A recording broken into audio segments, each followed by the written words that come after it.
Élu et si votre corps s'est quelque peu détendu à la lecture de ce titre, c'est parce qu'une partie de vous savait déjà que la guerre intérieure touchait à sa fin. Avant même que votre esprit ne comprenne pourquoi, quelque chose a déjà changé en vous. Une respiration légèrement plus profonde, une épaule qui se relâche sans que vous l'ayez voulu, un silence qui, pour la première fois depuis longtemps, ne vous paraît plus menaçant. Si vous êtes ici aujourd'hui, ce n'est pas un hasard. Dans les prochaines minutes, je vous révélerai 7 signes que votre corps perçoit déjà, mais que votre esprit n'a peut-être pas encore osé accepter. Avant de continuer, patientez 2 secondes. Aimez cette vidéo et, si ce n'est déjà fait, abonnez-vous à la chaîne. Ce geste ne m'est pas destiné. C'est votre façon de dire silencieusement à Dieu « Je veux recevoir ce qui vient ». Et ce qui vient, je dois vous le révéler maintenant, car il ne s'agit pas d'un simple conseil, mais d'un appel. Ce que vous allez recevoir n'est pas simplement une nouvelle connaissance. C'est un appel spirituel. Un livre puissant vous attend, conçu pour éveiller en vous ce qui sommeille encore, pour vous libérer du mode survie et pour révéler des vérités que le monde, et parfois même votre propre lassitude, ont tenté de dissimuler concernant votre identité, votre repos et la période que Dieu a déjà préparée pour vous. Et ce n'est pas tout. Ce livre contient 2 bonus secrets, un contenu exclusif, jamais dévoilé ici ni ailleurs.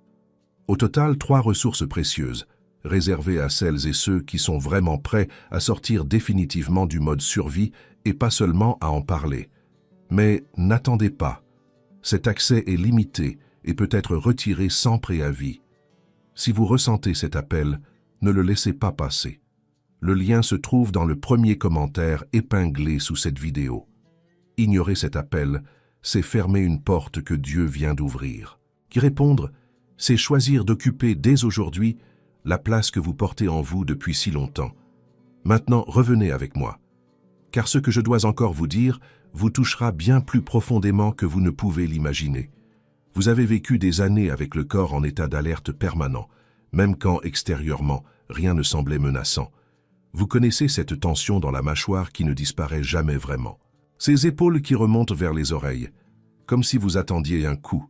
Cette respiration courte et retenue, comme si respirer pleinement vous rendait vulnérable. Vous avez appris à dormir d'un œil, à écouter les bruits de la maison, à interpréter chaque silence comme un signal d'alarme. Vous connaissez cette difficulté à faire confiance, à baisser sa garde, même devant ceux qui vous aiment. Cette façon de toujours se préparer au prochain coup dur, même au beau milieu d'un moment de bonheur, car une partie de vous a appris, à travers les épreuves, que le calme n'est jamais bon signe. Vous connaissez cette étrange culpabilité de se reposer, comme si chaque instant de paix était un abandon de poste, comme si tout pouvait s'effondrer à la moindre pression. Cette immense lassitude de calculer chaque mot, chaque geste, chaque interaction, pour ne jamais être pris au dépourvu. Cette solitude de celui ou celle qui a appris, seul, à se protéger faute de personne d'autre pour veiller sur lui ou elle. Et au fond, persiste cette crainte silencieuse que la paix ne soit qu'une pause, une trêve avant la prochaine tempête, une fausse promesse de calme avant l'orage suivant. Élu, écoute attentivement. Ce mode de survie n'a jamais été une faiblesse. Ce n'était ni un défaut de caractère, ni un manque de foi. C'était ton corps et ton âme qui faisaient exactement ce qu'ils savaient de faire pour te maintenir debout, là où tant d'autres se seraient effondrés. Dieu n'a jamais condamné ceux qui ont survécu. Il regarde ceux qui ont persévéré dans le désert avec une tendresse inimaginable.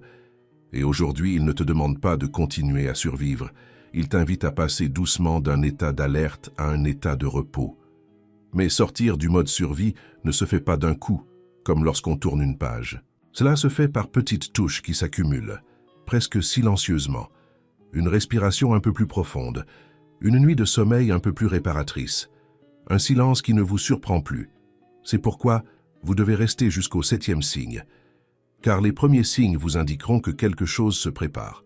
Mais le 7e confirmera qu'il ne s'agit pas d'une simple trêve passagère. C'est un véritable changement de saison.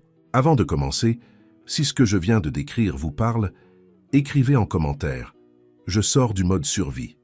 Il ne s'agit pas de raconter votre histoire à des inconnus, mais de déclarer devant Dieu que vous acceptez enfin de respirer. Premier signe. Votre corps ne se tend plus automatiquement. Avant, vos épaules se crispaient sans raison apparente. Votre mâchoire se serrait au réveil, avant même que vous ayez eu le temps de réfléchir. Votre poitrine se serrait dans les files d'attente, dans le silence, dans les pièces trop calmes. Ce n'était pas dans votre tête, c'était ancré dans votre corps, comme un réflexe ancestral, programmé par des années de combat. Mais maintenant, il y a des moments où votre corps se détend de lui-même, sans effort, sans que vous ayez à vous forcer, à prendre 10 grandes respirations, à vous répéter que tout va bien. Cela se produit tout simplement. Et ce n'est pas un hasard. C'est le nerf de l'état d'alerte constant qui commence lentement à s'apaiser. Deuxième signe, vous ne sursautez plus au moindre bruit, au moindre silence, au moindre message. Vous connaissez bien cette hypervigilance, ce téléphone portable qui vibre soudainement et vous donne déjà la chair de poule, avant même de voir qui appelle. Le silence de quelqu'un qui tarde à répondre, que votre esprit interprète automatiquement comme une menace, un rejet, la preuve qu'un malheur allait se produire. Vous viviez en étant constamment à l'écoute du monde, comme si vous attendiez la prochaine attaque, même quand personne ne vous attaquait. Mais aujourd'hui, quelque chose a changé. Le téléphone vibre et votre regard se fait plus détendu. On tarde à répondre et vous ne vous imaginez pas aussitôt une tragédie. Le silence n'est plus perçu comme un abandon. Et ceci, être élu, n'est pas de l'indifférence. C'est la confirmation que votre esprit n'est plus en proie à un combat incessant. Vous n'avez pas perdu votre sensibilité. Vous avez retrouvé votre discernement. Et le discernement, contrairement à la peur, c'est attendre avant de conclure. Troisième signe. Le sommeil revient sans résistance. Vous connaissez ces nuits où, les yeux fermés, vous restez sur le qui-vive. Vous repassez en boucle les scènes de la journée, anticipez les conversations difficiles, revivez des disputes terminées depuis des heures. Votre corps est au lit, mais votre esprit demeure en alerte, guettant une porte qui n'existe peut-être plus. Mais maintenant, il y a des nuits où le sommeil vient plus tôt, plus profondément, sans ce défilé incessant de pensées répétitives qui vous secouent sans cesse. Et ce n'est pas qu'une simple fatigue physique, c'est votre corps qui sent, à un niveau que l'esprit ne maîtrise pas totalement, que le danger est passé. Le corps ne se repose vraiment que lorsqu'il a confiance en sa capacité à se reposer. Et le vôtre, petit à petit, réapprend à avoir confiance. Avant de passer au quatrième signe, je dois vous rappeler rapidement quelque chose. Aimez cette vidéo et laissez un commentaire pour me dire lequel de ces signes vous reconnaissez déjà en vous. Si vous n'avez pas encore téléchargé le document mentionné au début, il est encore temps. Il est toujours disponible, dans le premier commentaire épinglé. Mais attention, l'accès peut être supprimé à tout moment, sans préavis. Si vous sentez déjà que ce message vous est destiné, n'attendez pas. Allez-y maintenant, avant de continuer à regarder et sécuriser votre accès. Quatrième signe, vous ne calculez plus chaque mot avant de le prononcer. Vous connaissez le poids de vivre constamment sur la défensive, de préparer des justifications avant même d'être accusé de quoi que ce soit, de peser chaque phrase dans votre tête avant de la prononcer, par peur du jugement, par peur d'être mal compris, par peur de donner à l'autre une raison de vous blesser davantage. Pour vous, parler est devenu un véritable champ de mine qu'il faut traverser avec une extrême prudence. Mais aujourd'hui, des moments de liberté d'expression émergent, des mots qui jaillissent sans le filtre de la peur, sans calcul méticuleux. Et c'est le signe que la confiance revient là où régnait auparavant le calcul et la défense. Vous n'êtes pas devenu insouciant, vous êtes devenu libre, et la différence est immense. Cinquième signe, vous ressentez de la joie sans culpabilité. Ce signe ravive une vieille blessure, ce sentiment que rire, se reposer, aller bien, était presque une trahison de la douleur même que vous portiez encore en vous, une trahison envers ceux qui souffraient encore autour de vous. Comme si votre joie était d'une certaine manière une insulte à la souffrance des autres, voire à votre propre passé. Mais toi, mon enfant, écoute bien ceci. Dieu n'exige pas de souffrance incessante comme preuve de fidélité. Il ne mesure pas ton amour à la douleur que tu endures en silence. Il se réjouit véritablement lorsque l'enfant qu'il a créé peut enfin respirer librement. Lorsque tu ressens de la joie sans avoir à t'en excuser, ce n'est pas de la frivolité. C'est ton esprit qui reconnaît enfin que le repos et le bonheur font aussi partie de la foi. Sixième signe. Vous commencez à faire des projets sans attendre le prochain coup dur. Longtemps, tu as vécu au jour le jour, sans te permettre de regarder au-delà de l'instant présent. Faire des projets te paraissait dangereux, rêver te semblait naïf, presque enfantin, comme un luxe réservé à ceux qui n'avaient jamais vraiment souffert. Car au fond de toi, une part de toi croyait que rêver c'était ouvrir une porte, et que la déception pouvait aussi s'y engouffrer. Alors tu as appris à survivre d'urgence en urgence, de crise en crise, anticipant le prochain problème avant même qu'il ne survienne, pour te protéger de la douleur d'être à nouveau prise au dépourvu. Te souviens-tu de toutes ces fois où tu as renoncé à célébrer une victoire, de peur que trop de célébrations ne provoquent un coup du sort? Te souviens-tu de toutes ces fois où tu as dit « on verra » au lieu de « ça finira par s'arranger » parce que croire te semblait trop risqué. Mais aujourd'hui, quelque chose de différent naît en vous. Une pensée pour le mois à venir qui arrive sans son poids habituel. Un désir d'apprendre, de déménager, de prendre soin de vous, de renouer des liens, de vous lancer dans un projet qui semblait impossible il y a un an. Ce n'est pas de l'anxiété déguisée en espoir. C'est votre âme qui recommence à croire en l'avenir et pas seulement en la survie. Lorsque vous vous autorisez à imaginer un lendemain sans le craindre, c'est qu'une partie de vous a déjà décidé, au plus profond de vous-même, là où se prennent les décisions les plus importantes. Je resterai ici, et cela en vaudra la peine. Et peut-être ne vous en êtes-vous même pas encore rendu compte, mais vous avez commencé à parler à quelqu'un, avec une lueur différente dans les yeux, d'un projet qui n'existait même pas il y a quelques mois. Voilà, mon âme, le son d'une personne qui s'autorise peu à peu à espérer de nouveau des jours meilleurs. Septième signe, votre prière a changé de nature. C'est le signe le plus important de tous, ô élu. Accorde-lui une grande attention, car il résume tout ce que les 6 autres sont venus préparer. Avant, ta prière était presque toujours un cri d'urgence. Seigneur, sauve-moi. Seigneur, protège-moi. Seigneur, sors-moi de là. Tu priais comme quelqu'un qui se noie, cherchant désespérément de l'air, implorant une issue avant que l'eau ne te recouvre complètement. Tes prières avaient un goût de désespoir, car ta vie, à ce moment-là, l'avait aussi. Et il n'y avait rien de mal à cela.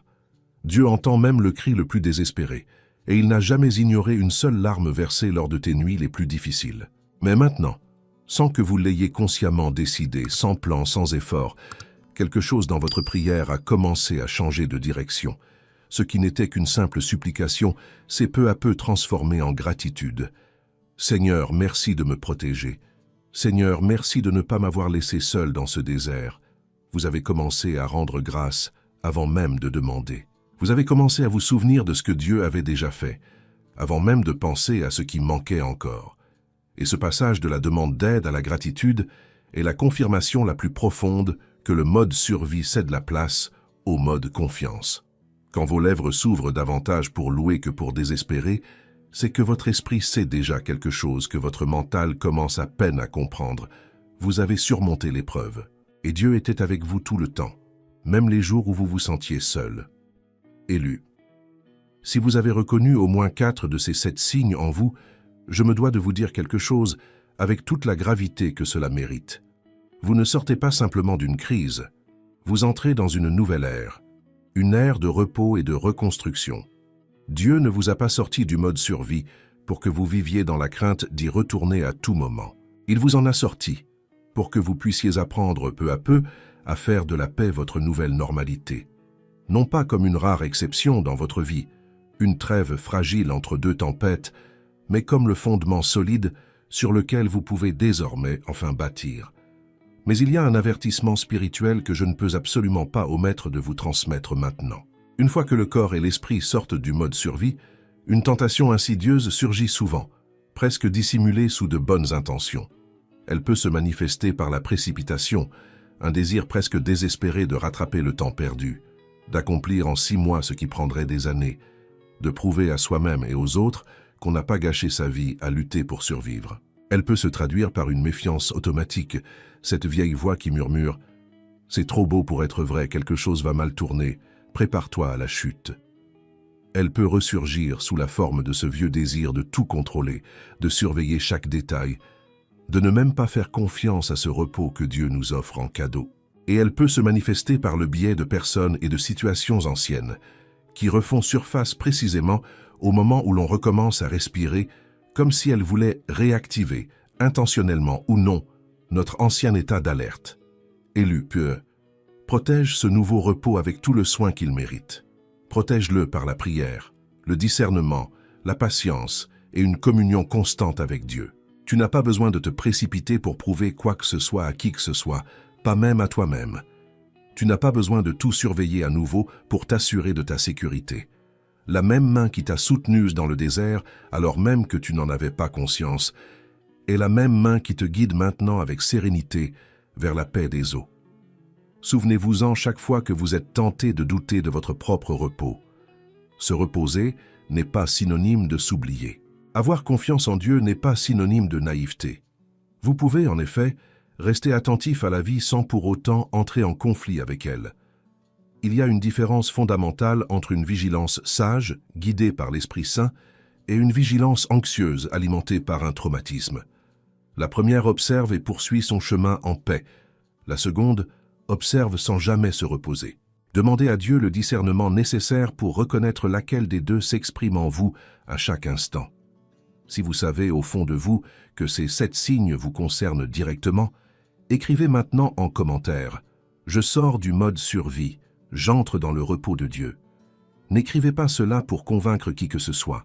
Écrivez-le comme un acte de foi devant celui qui compte vraiment. Si ce message vous a touché jusqu'ici, abonnez-vous à cette chaîne dès maintenant. Car les prochains messages que je partagerai s'adressent à celles et ceux qui ne veulent pas seulement sortir du mode survie, mais apprendre à vivre pleinement dans la paix qui en découle. Avant de vous laisser partir, j'aimerais prier avec vous. Si vous le pouvez, interrompez ce que vous faites et répétez ces mots à voix haute, ou au moins en silence. Seigneur, j'accepte ce changement que tu opères en moi, même si je ne comprends pas encore pleinement comment il se produit. Je renonce à l'état d'alerte constant qui a si longtemps gouverné mon corps et mon âme. Je pardonne le temps passé à me protéger seul, car j'ai fait ce que je pouvais pour tenir debout, et tu ne m'as jamais condamné pour cela. Je refuse la culpabilité de ressentir enfin la paix. Je refuse de me précipiter pour prouver que je mérite ce repos. Je choisis le repos, la confiance et la gratitude, même lorsque cette vieille voix d'alerte tente de revenir. Je quitte le mode survie et j'entre pas à pas dans la paix que tu as préparée pour moi avant même que je te le demande. Au nom de Jésus, je crois, et qu'il en soit ainsi. Amen.